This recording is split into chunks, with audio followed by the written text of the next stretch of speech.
로마서 강의 25번째 시간이 되었습니다.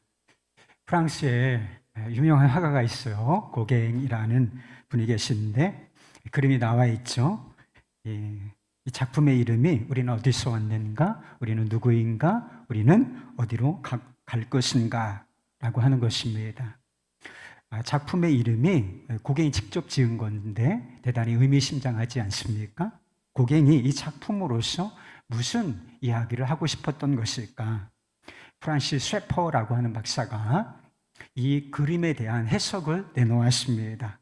이 작품의 제목에 대해서 이 그림이 내놓은 답, 다시 말하면 고갱 스스로 내놓은 대답은 그런 것이었다는 것입니다.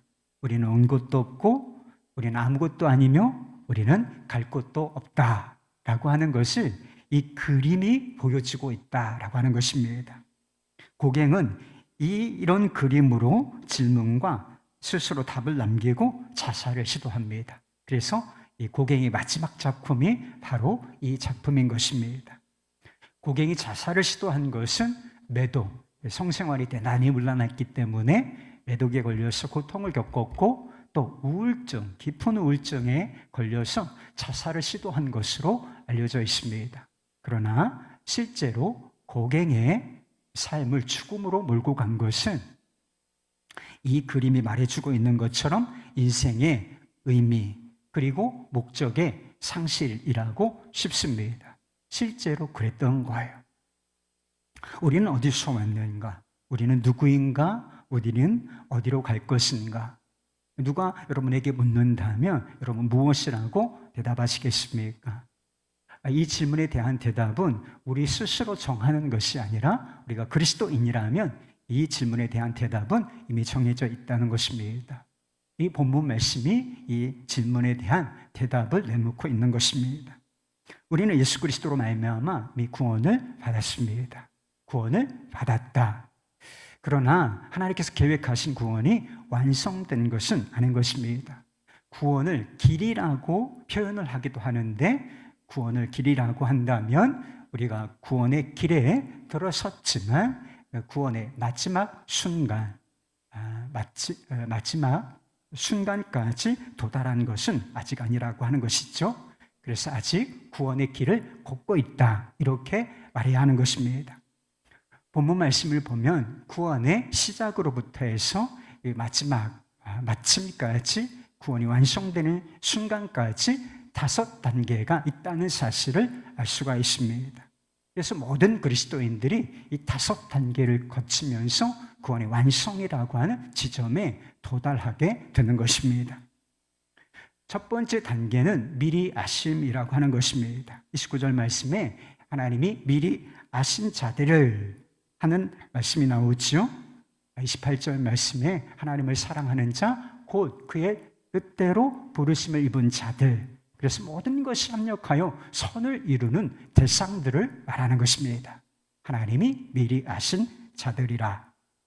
하나님께서 여러분을 미리 아시는데 언제쯤 우리를 하나님께서 아셨다는 것일까? 에베소서 1장 4절 말씀에 보면 창세전에 그리스도 안에서 우리를 택하셨다 이런 말씀이 나오는 것입니다. 그래서 하나님이 우리를 미리 아셨다라고 하는 것은 시간을 거슬러 올라가되 영원 전까지 거슬러 올라간다는 것입니다.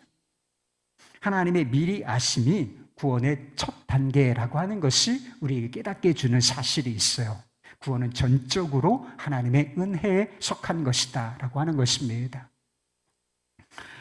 하나님의 미리 아시면 우리의 자격이나 공로, 행위 이런 것이 자리 잡을 곳이 전혀 없기 때문이라고 하는 것입니다.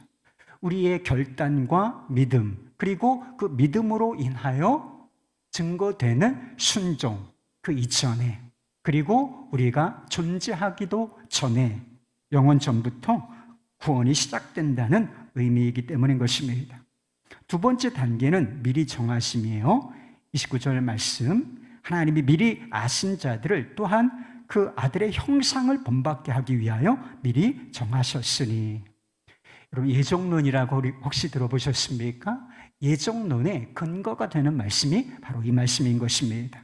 하나님께서 우리를 구원하시기로 예정하셨다. 이렇게 해도 큰 무리는 없지만 이 말씀을 보면 하나님께서 정하신 분명한 목적이 나온다라고 하는 것입니다. 하나님께서 우리를 어떻게 미리 아시고 정하셨는가, 그 아들의 형상을 본받게 하시기 위하여 미리 정하셨다라고 하는 것입니다. 다르게 말하면 예수님을 온전히 닮은 자로 세우시겠다고 영원 전부터 정하셨다라고 하는 것입니다. 이것이 우리의 믿음의 목적이고 구원의 목적이며 삶의 목적이 되는 것이지요. 세 번째 단계는 부르심이라고 하는 것입니다. 부르심은 하나님께서 예정하신 것을 우리 안에서 실행하시는 단계를 말하는 것입니다. 하나님께서는 예정된 삶으로 우리를 부르시는데 이 부르심에는 아주 여러 가지 의미가 포함이 되어 있어요. 우리를 예정된 삶으로 어떻게 부르시는가? 복음을 듣게 하시고, 복음을 듣는다고 다 믿음이 생기는 건 아니죠. 마음의 변화가 필요한데 성령으로 말미암아 우리의 마음을 변화시키시고, 그리고 실제로 우리가 믿음을 갖게 되는 것까지 포함되는 것을 의미하는 것입니다. 우리는 우리가 예수 그리스도를 믿기로 결정하고 선택했다고 생각합니다. 여러분 그러시죠? 어느 순간 우리의 삶의 여정을 쭉 보면 내가 예수 그리스도를 믿기로 결정하고 선택한 순간이 있는 것은 맞아요. 그러나 그 결단, 그 선택, 그 믿음 이전에 뭐가 있었다는 것입니까? 하나님의 부르심이 있었기 때문에 이것이 다 가능하게 되었다라고 하는 것입니다. 그 아들의 형상을 본받게 하시도록 우리를 부르셨기 때문이라고 하는 것입니다. 우리의 믿음과 선택보다 하나님의 은혜가 훨씬 더 앞선다라고 하는 것을 보여주는 말씀인 것이죠. 네 번째 단계는 의롭다 하심인 것입니다. 하나님께서 부르신 사람들은 그 부르심에 믿음으로 반응을 하게 돼 있어요. 그래서 우리가 믿음을 가졌다라고 하는 것은 하나님께서 우리를 부르셨다라고 하는 뜻이 되는 것입니다. 그리고 우리가 믿음을 가지고 있을 때 하나님께서 우리 안에 있는 믿음을 보시고 우리에게 은혜를 베푸시는데 그것이 바로 의롭다 하심이라는 축복인 것입니다. 우리는 죄인이에요. 그런데 우리 죄인일 뿐인 우리를 모든 죄 없다. 그리고 너는 의롭다. 깨끗하다. 이렇게 선언해 주시는 것을 말하는 것입니다. 그리고서 하나님의 자녀로서 받아주시는 것이죠. 로마서 8장 1절 말씀이 어떻게 시작되는가? 그러므로 이제 그리스도 예수 안에 있는 자에게는 결코 정죄함이 없느니라. 죄인으로 인정되고 그러므로 말미암아 지옥에 떨어지는 일 같은 것은 존재하지 않는다. 이렇게 말씀하고 계신 것이죠. 그것이 부르심을 받아 믿음을 가지고 의롭다 하심을 받은 우리 모두에게 주어진 축복인 것입니다. 여러분 예수 그리스도를 믿으십니까? 나는 예수 그리스도를 믿지. 그러면 우리가 이 네 번째 단계까지 와 있는 것입니다. 마지막 다섯 번째 단계를 목전에 두고 있는 존재들인 것이죠. 마지막 다섯 번째 단계가 어떤 단계인가? 영화롭게 하심이라는 것입니다. 30절 말씀입니다. 또 미리 정하신 그들을 또한 부르시고 부르신 그들을 또한 의롭다 하시고 의롭다 하신 그들을 또한 영화롭게 하셨느니라. 영화롭게 된다라고 하는 것은 하나님께서 영원 전부터 미리 아시고 우리를 향하여 정하신 바, 하나님의 목적이 성취되는 단계를 말하는 것입니다. 우리가 예수 그리스도께서 다시 오신다라고 하는 사실을 기다리는 사람들이 아니겠습니까? 그리스도께서 강림하시면 죽은 몸, 다 우리가 죽음을 맞이하게 될 것인데 우리의 죽은 몸도 부활하여 새로운 몸으로 변화될 것이다. 그리고 그때 어떤 일이 일어날 것인가? 이 세상도 새로워진다라고 하는 것입니다. 고통하며 탄식하던 이 자연세계도 변화돼 새 하늘과 새 땅으로 변화되게 된다는 것입니다. 우리가 그 안에서 새로운 육신, 지금은 육신의 죄성이라는 것이 있어요. 그래서 우리가 죄를 짓게 되는 것입니다. 그런데 우리가 부활의 몸을 입게 되었을 때 그 육신에 남아있는 죄성까지 완전히 사라지고 우리가 모든 면에서 거룩한 자, 곧 예수 그리스도를 닮은 자가 된다는 것입니다. 그렇게 완벽한 성품을 가지고 다시는 사망이 없고 애통하는 것이나 곡하는 것이나 그리고 아픈 것이 있지 않은 세상에서 하나님과 더불어 영원한 삶을 누리게 되는 것입니다. 구원의 5단계에 관한 말씀이 그리스도인들에게 주는 확신이라고 하는 게 있어요. 그것은 우리가 구원을 얻었다면 그 구원이 영원히 안전하다라고 하는 것입니다. 그럼 왜 우리의 구원이 완전하겠습니까? 구원의 시작부터 끝까지를 계획하신 분이 주님이시고 그것을 단계마다 이끌어 가시는 분이 바로 창조주 하나님, 우리의 아버지 되시는 하나님이시기 때문인 것입니다. 이 5개가 별개가 아니라 또한, 중간에 보면 또한이라는 말이 중간에 삽입이 되어 있는 것을 보게 되죠. 이게 별개가 아니라 고리로 걸려 있다는 뜻이에요. 미리 하심, 미리 정하심, 부르심, 그리고 의롭다 하심, 그리고 영화롭게 하심. 이게 다 고리로서 5개가 연결되어 있는데 이 고리는 이 말씀을 보면 결코 끊어지지 않는 고리이기 때문인 것입니다. 지난주에 말씀드린 것처럼 우리는 연약하지요. 우리가 뭐 별거 있습니까? 진짜 연약한 존재들이지요. 우리의 육신도 연약하고 우리의 믿음도 연약하며 우리의 마음도 연약하고 그리고 우리의 기도조차 연약합니다. 어디 그뿐입니까? 하나님을 향한 우리의 믿음과 사랑을 끊어놓는 도전들, 고난과 같은 것이죠. 시험과 같은 것이죠. 이런 것들이 얼마나 많습니까? 그러나 진리는 우리의 연약함이나 이런 고난과 같은 도전 때문에 구원이 결코 좌절되지 않을 것이다 라고 하는 것입니다. 그 무엇도 구원이라고 하는 하나님의 목적을 좌절시킬 수 있는 것은 존재하지 않는다라고 하는 것입니다. 마지막 5번째 단계, 영화롭게 되는 것은 미래에 있을 일인 것입니다. 그리스도께서 강림하실 때, 최후 심판이 있을 때, 종말의 때를 말하는 것입니다. 그런데 사도 바울은 영화롭게 하셨느니라 라고 과거형으로 이미 우리에게 이루어진 일처럼 묘사를 하고 있음을 본다는 것입니다. 왜 이렇게 표현을 한 것일까? 하나님께서 미리 아셨어요. 그리고 미리 정하셨습니다. 이 모든 것을 영원 전부터 아시고 정하신 하나님께는 이 마지막 5번째 종말에 있을 때 일이긴 하지만 이미 이루어진 일이나 마찬가지이기 때문에 이게 우리 안에 이미 이루어진 일처럼 이렇게 기록을 했던 것입니다. 연약한 우리에게 얼마나 놀랍고 위안이 되는 진리인지 모른다는 것입니다. 그렇다면 이 안전한 구원이 정말 내 것인가? 내게 해당되는 일인가?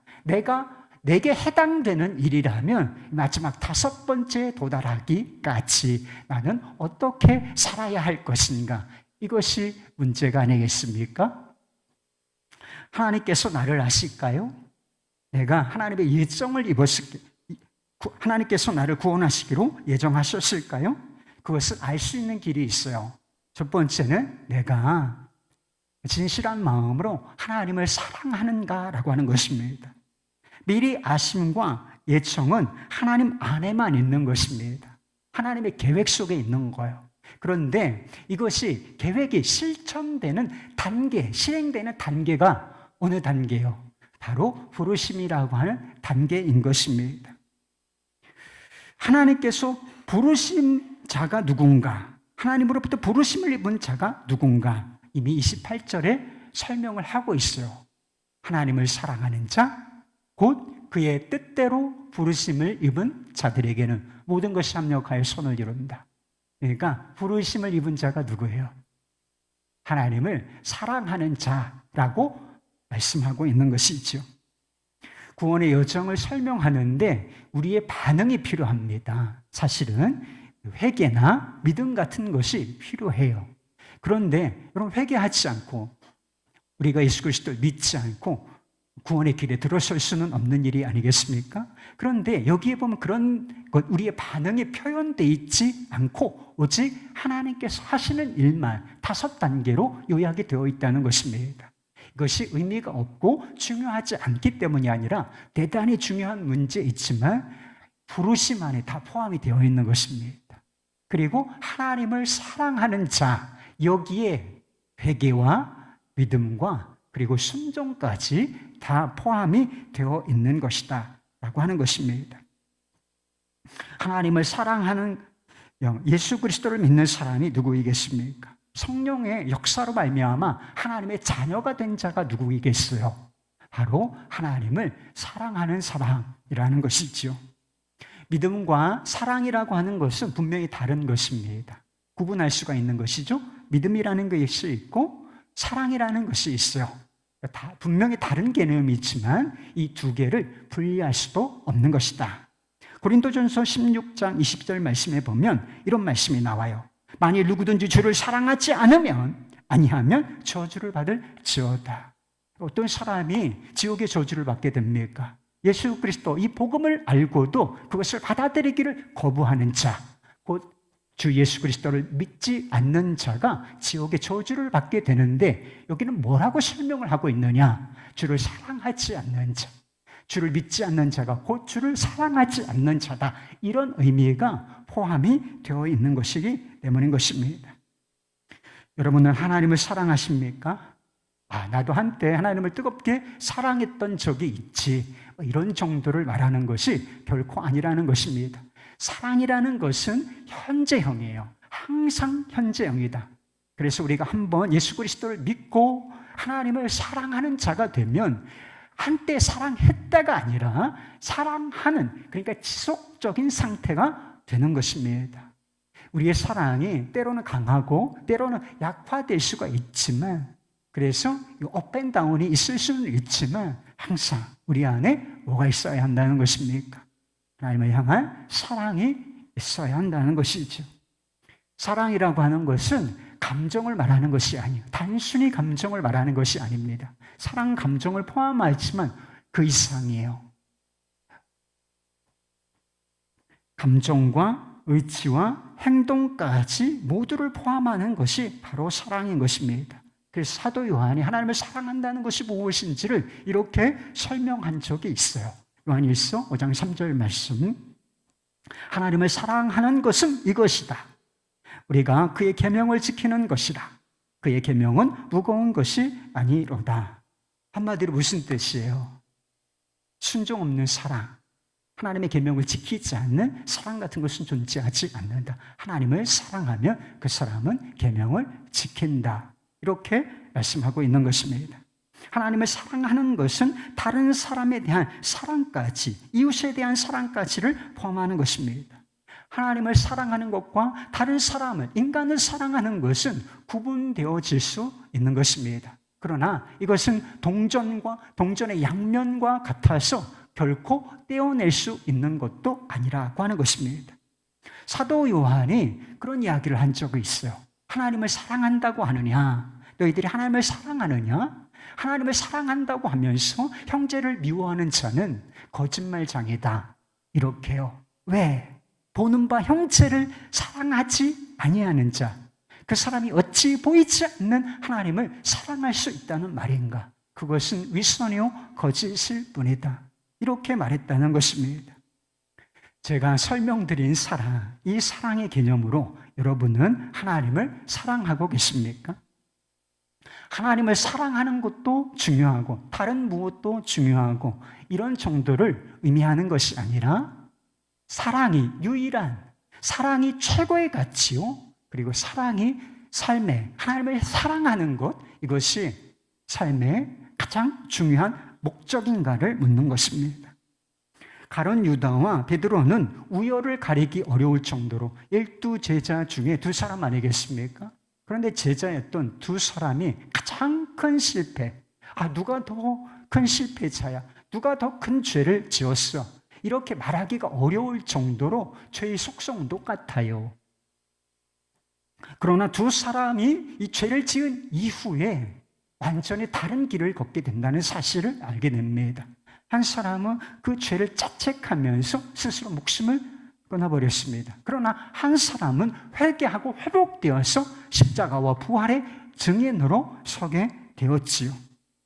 한 사람은 실패가 그저 실패로 끝났다면 한 사람은 실패가 그저 실패로 끝난 것이 아니라 모든 것이 합력하여 선을 이룬다는 말씀처럼 실패로 끝나지 아니하고 그 실패가 겸손과 성숙으로 변화되었다라고 하는 것입니다.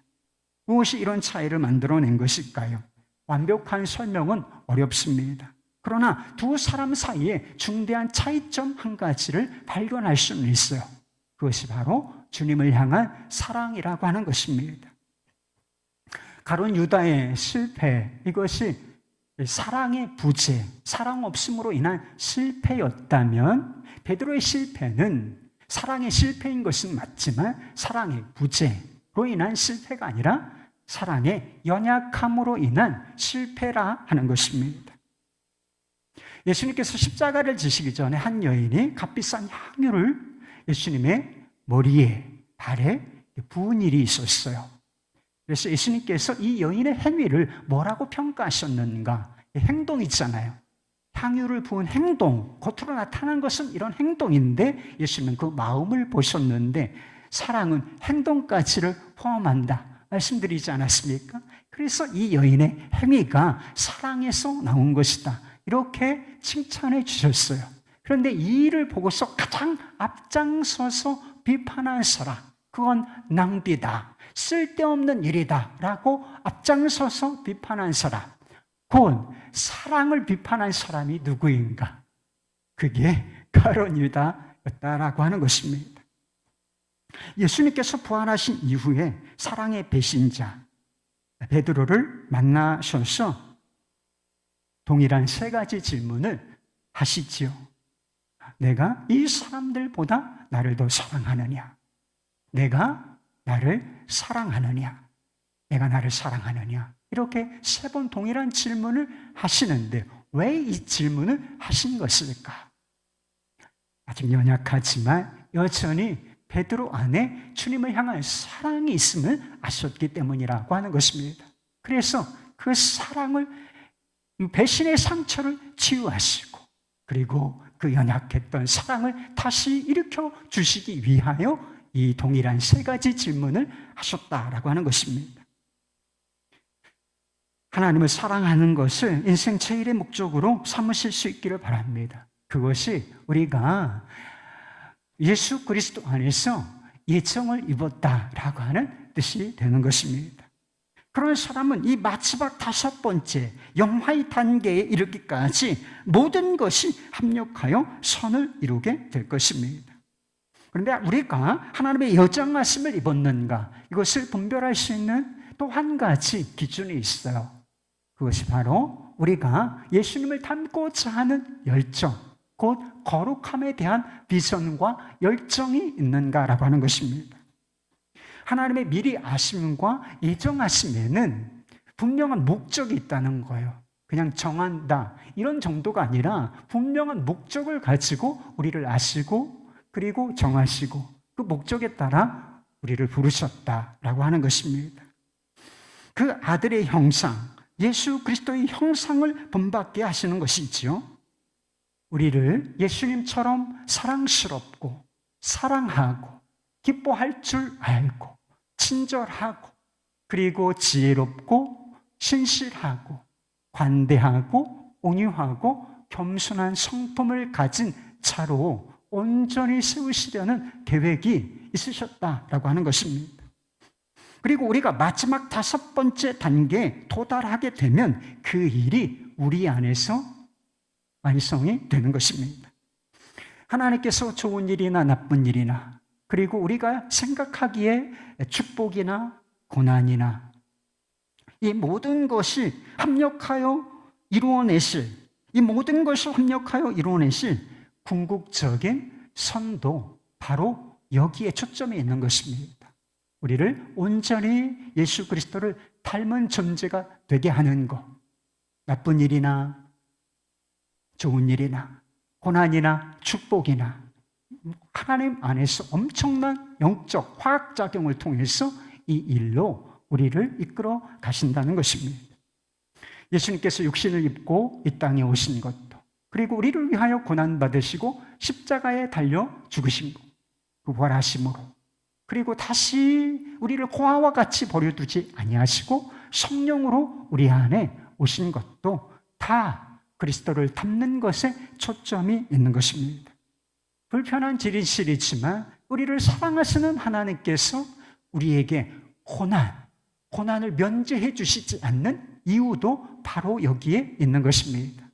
여러분, 우리가 고난을 만나면 두 갈래로 확 갈라지게 되는데 진짜 믿음이 아니에요. 믿음이 있는 것처럼 보이지만 진짜 믿음을 가지지 않은 사람들은 이 고난 때문에 그 믿음이 허위였다.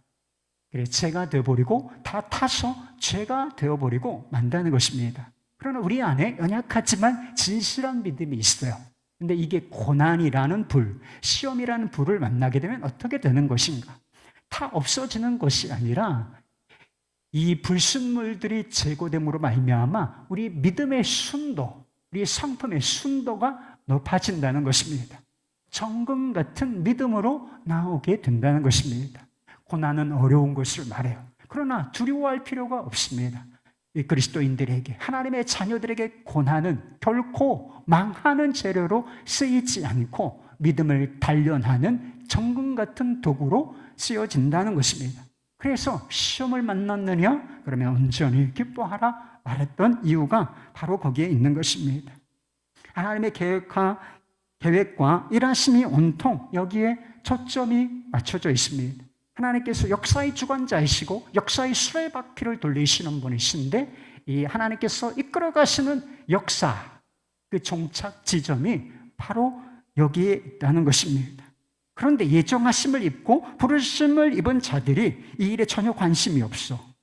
이건 이치적으로 불가능한 일이 아니겠습니까? 우리가 십자가 복음을 이해했다. 이런 복음을 이해했다. 내가 복음을 안다, 믿는다라고 하는 것은 우리가 예수 그리스도를 닮는 것, 곧 거룩함에 대한 관심과 열정을 가지게 되었다. 이런 뜻일 수밖에 없기 때문인 것입니다. 예전에 그런 말이 한국교회에서 회자되었던 적이 있습니다. 택하신 자 어디 가겠나? 택하신 자 어디 가겠나? 여러분 그런 이야기 들어본 적이 있어요? 택하신 자 어디 가겠느냐? 예정을 믿는다는 뜻이죠. 여기까지는 좋아요. 그러나 우리가 하나님의 예정을 입었는지 어떻게 알 수가 있죠? 하나님에 대한 믿음도 사랑도 분명치 않으면서 택하신 자 어디 가겠는가? 여전히 육신의 욕망을 따라서 육신을 즐겁게 하기 위하여 살면서 택하신 자 어디 가겠나? 분별력 없이 죄를 지으면서도 택하신 자 어디 가겠나? 여러분, 이건 가능한 일이 아니에요. 오늘 본문 말씀을 보세요.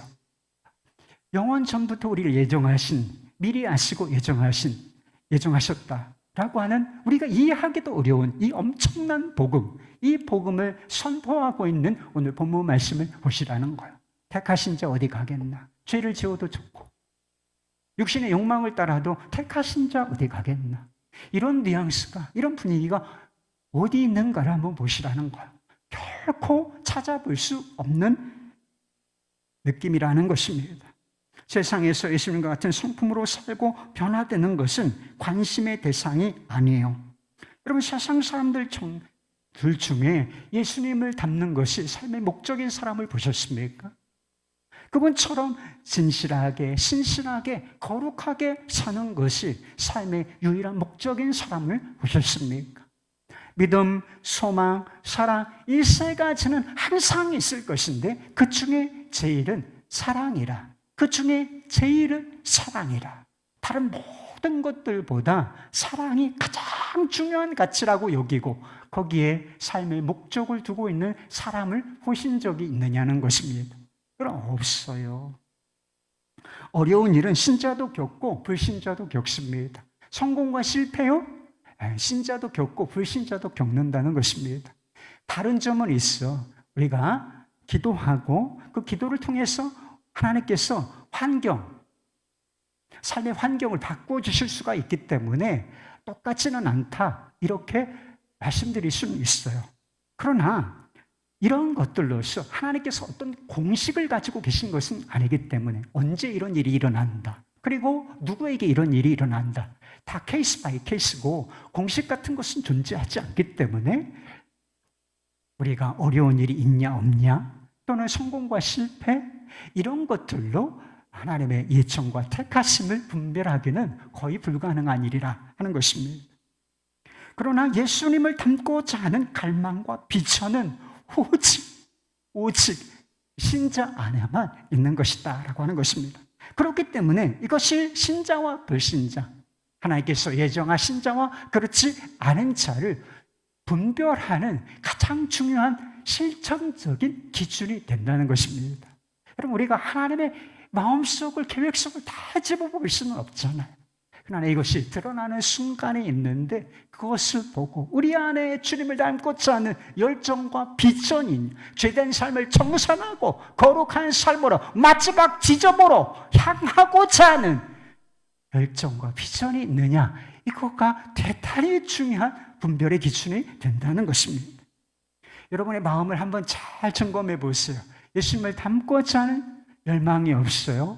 거룩한 삶을, 완벽하지 않지만 거룩한 삶을 살고자 하는 갈망이 없습니다. 여전히 죄를 짓는 것이 좋아요. 그러면 교회를 얼마나 다녔든지 상관없어요.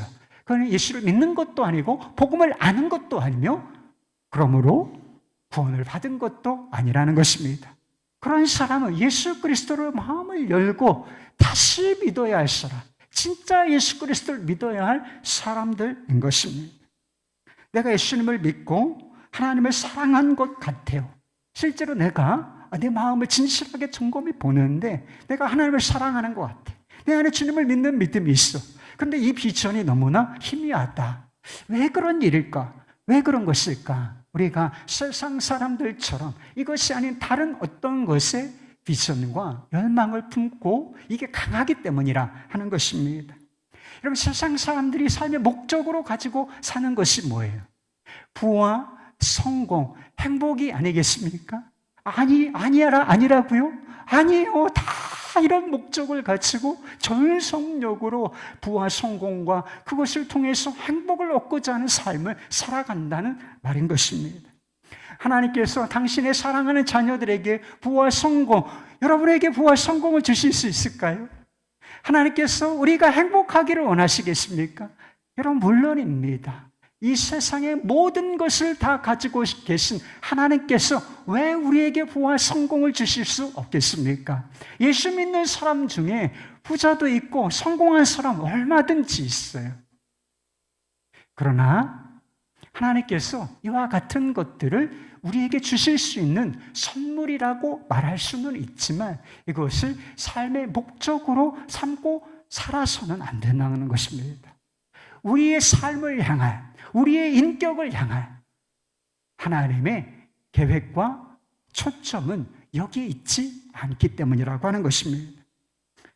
사실 행복은 우리가 목적으로 삼아야 할 것이 아니라 예수님 닮는 것, 거룩함을 목적으로 삼고 살아갈 때 우리에게 자연스럽게 주어지는 선물인 것입니다. 1800년대에 복음주의 설교자로 알려진 옥타비우스 윈슬로라고 하는 목사님이 성령께서 우리 안에 오시고 역사하시는 이유, 그것을 이렇게 말한 적이 있어요. 로마서 8장의 큰 주제가 성령이에요. 성령께서 어떤 일을 하시는가, 이 이야기를 하는 것인데 왜 우리 안에 오셔서 역사하시는가? 그분의 뜻은 우리가 더 행복해지도록 우리를 더 거룩하게 하시는 것이다. 이게 두 개가 맞물려 있다는 것입니다. 우리가 예수 그리스도를 닮고 온전히 더 거룩해질 때 우리의 삶은 행복해질 수밖에 없다는 것입니다. 우리 안에 예수님을 닮은 열매들이 풍성하게 맺어진다고 한번 생각해 보십시오.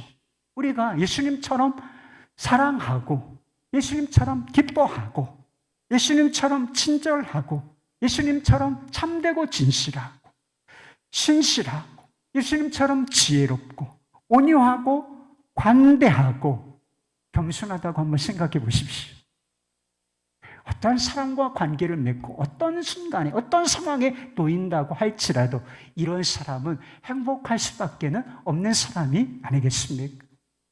이게 없기 때문에 불행한 거예요. 여러분, 돈 없으면 불편하죠. 힘든 거 사실이에요. 그러나 이게 없기 때문에 우리의 삶에 그리스도를 닮은 모습이 나타나고 있지를 않기 때문에 사람들이 불행한 거라고. 많은 그리스도인들이 세상 사람들처럼 부와 성공, 행복을 목적으로 삼고 살아갑니다. 이것이 하나님의 자녀라고 불린다고 하면서도 하나님의 자녀로서 내가 하나님의 자녀구나, 이 분명한 정체성을 희미하게 만드는 것입니다. 행복을 추구하지만 사실은 이것이 행복을 가로막는 가장 큰 장애물이 된다는 것입니다. 우리는 불완전하고 연약하지만, 그리고 우리 앞에 고난과 여러 도전이 있을 수 있지만 마침내 우리는 예수님을 닮은 모습으로 하나님 앞에서 거룩하고 흠이 없는 자의 모습으로 서게 될 것입니다.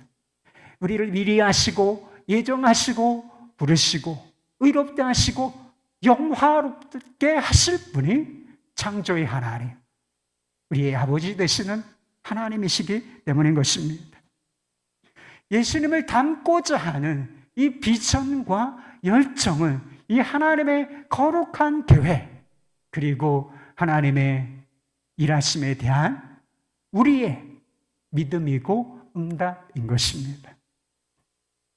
어제 예수 동행 일기 앱에서 한 성도님의 일기, 추천 일기를 보게 되었습니다. 제목이 오고 있음이었습니다. 뭐가 오고 있다는 것인가? 역시 큰 병이 들어서 이제 자신에게 삶의 마지막 순간, 죽음이 오고 있다는 이야기였습니다. 좀 대단히 어려운 상황이 아니겠습니까? 절망적인 상황이라고 해야 할 것이죠. 그러나 일기의 내용들은 무엇으로 채워져 있었는가?